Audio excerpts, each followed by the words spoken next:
Hi, welcome to another $1 Masterclass with me, Clay. This is the second in our foundation series. So in the first one we looked at major scales. In this one we're going to move on to minor scales, which are, it's a little bit more complicated, but nothing to worry about. So we looked at how a major scale is constructed: tone, tone, tone, semitone, tone, tone, tone, semitone last time. There, like that. So this is in the key of C. So we're going to look at the relative minor of C. Okay, so what does that mean? Well, every major key in every major scale has a relative minor scale. So it's like a kind of darker, slightly darker key, but related. In fact, if we look at the natural minor, we're going to start with, we're going to look at 4 minor scales today. The first one we're going to look at is the natural minor. So what happens with the natural minor is, if we look at our scale of C, okay, so this is our scale of C, this is our C major key. If we're writing a tune or using some chords, they're all going to be using these notes. Okay, now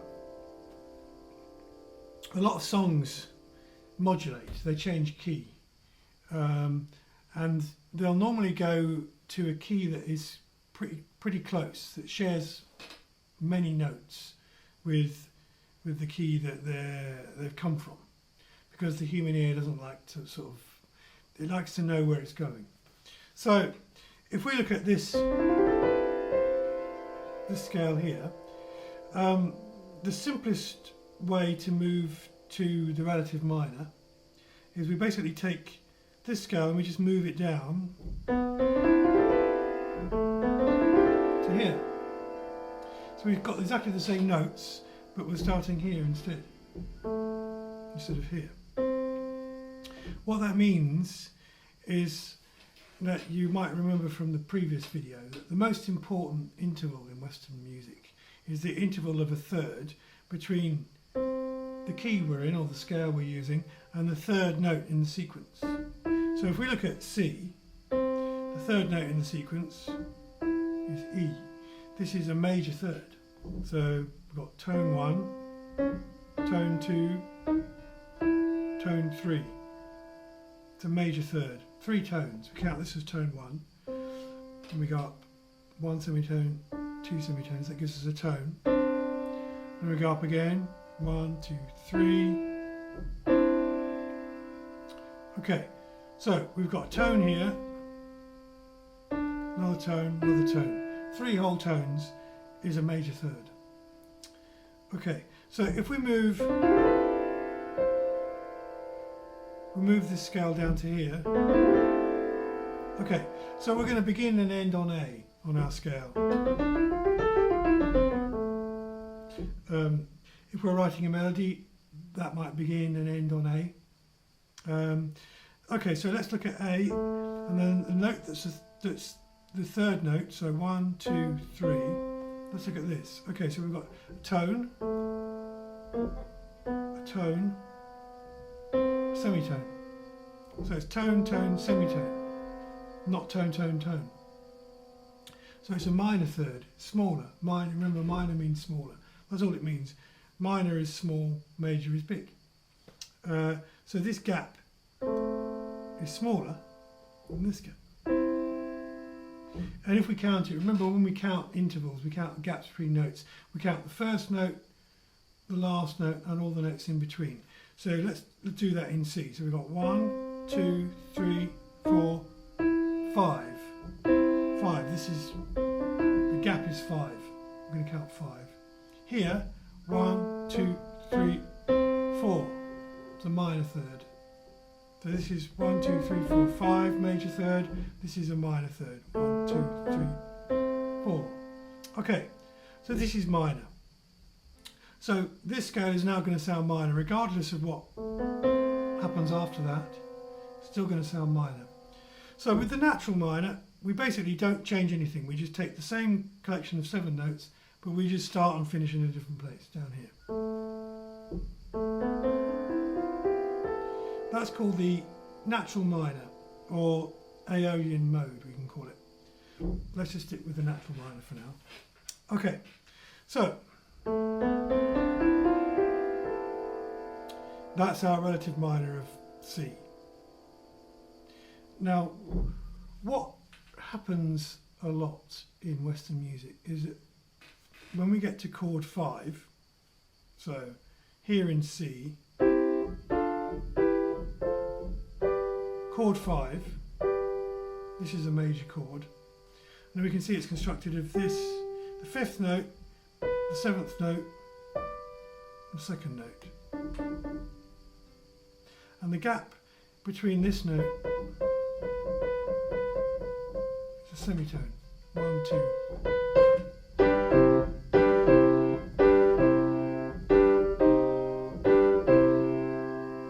We've heard those 2 chords so many times.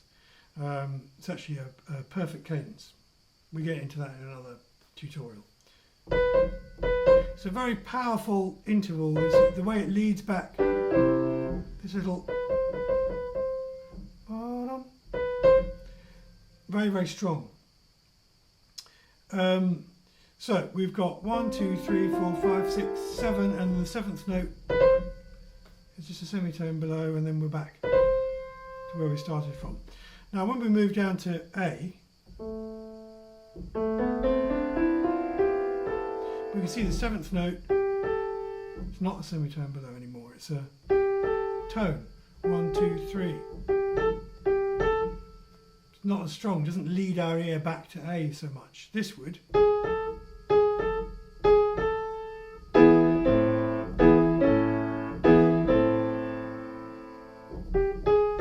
But we haven't got that note, we've got this note.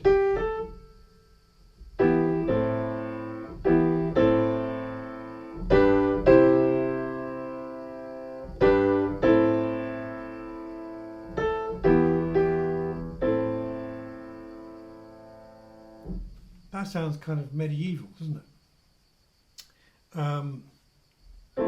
So, here's our natural minor scale. Okay, what we're going to look at now is the harmonic minor.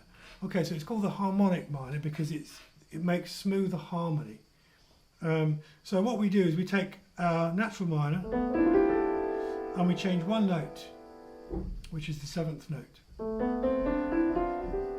This note, so that we can have this.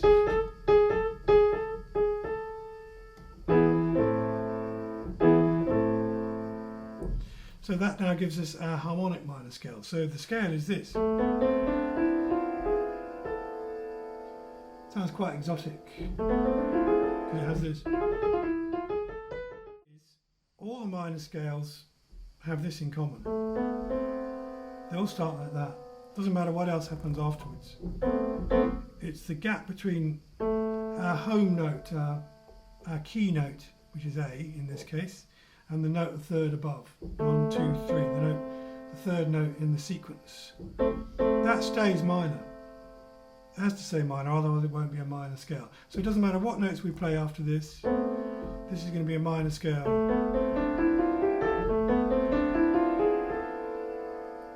Okay. So our 3rd minor scale is called the melodic minor. Now it's called the melodic minor because we eradicate this jump by sharpening this note. Okay, now this is starting to get very confusing very quickly, but one way we can think about the melodic minor is essentially it's exactly the same notes as a major scale but with a flattened 3rd note. So if we looked at our C major scale, let's come back to C again. All we need to do to make this into the melodic minor is to take this 3rd note and flatten it. Okay, and that gives us this.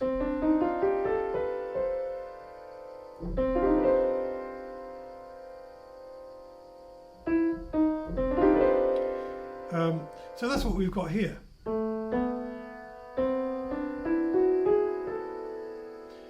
So we've got tone, tone, semitone, tone, tone, tone, tone, semitone.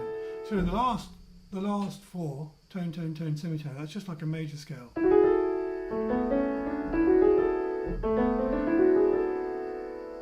So that's our melodic minor scale. And then fourth minor scale is the Dorian mode. We're not really going to get into modes in this tutorial. Don't overcomplicate things at this stage. It's complicated enough with these minor scales.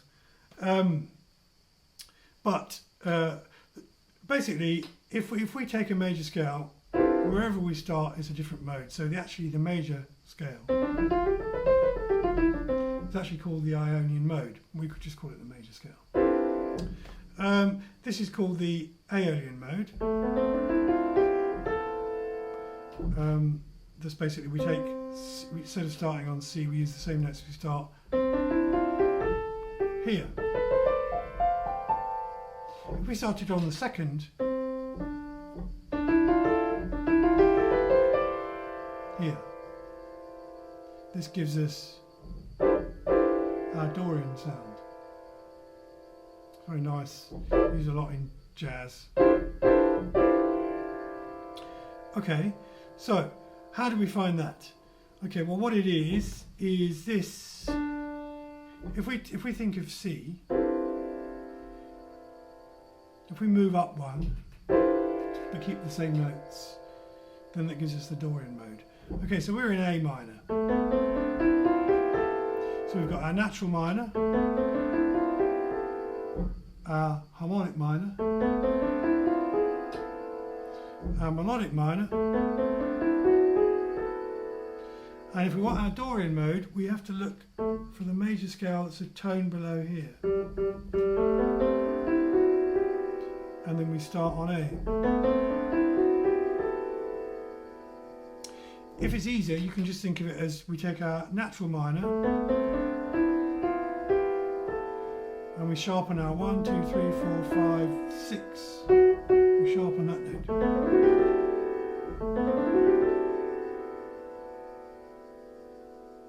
This scale is used, as I mentioned before, things like Scarborough Fair or Greensleeves, things like that. So it's a very nice minor scale. So this is the key difference between major and minor keys.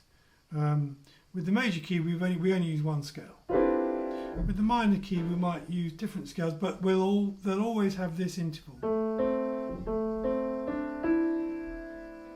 So if I did Greensleeves, let's do Greensleeves in using A natural minor.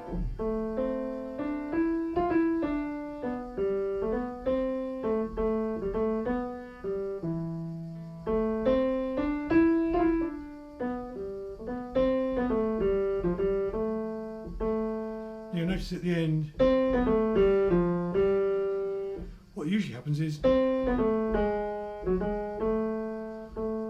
okay, so suddenly it's changed from A natural minor to this one, which is our A melodic minor. If I do it in A Dorian,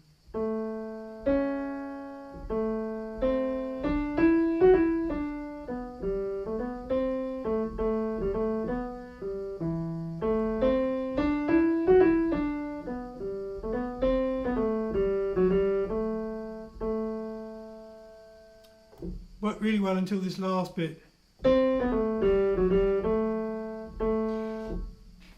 So sometimes with the kind of minor scales, they'll kind of, it might be in a minor key, but some of the notes might change, so we might end up,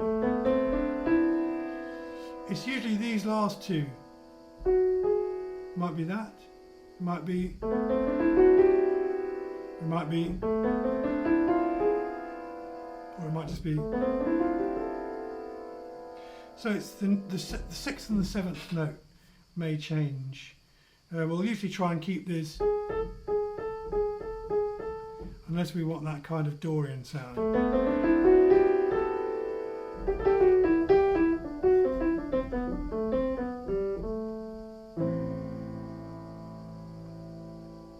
But the most important thing to remember is that the thing that defines a minor scale is that interval of a minor third between whatever note, whatever key we're in, and the third note. That's major, minor. So 4 minors. We've got 4 minors to choose from, four flavours. But the only real difference between all that we'll do is we might, so I'll have, these first 5 notes will stay the same. So we just need to watch out for the 6th note and the 7th note. Might be that, might be,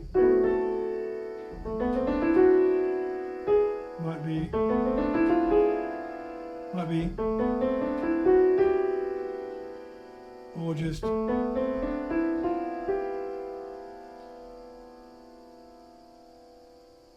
so we can leave them alone. We can sharpen the 7th one because it's our harmonic. We can just sharpen the 6th one, that gives us our Dorian. We could sharpen both of them, that gives us our melodic.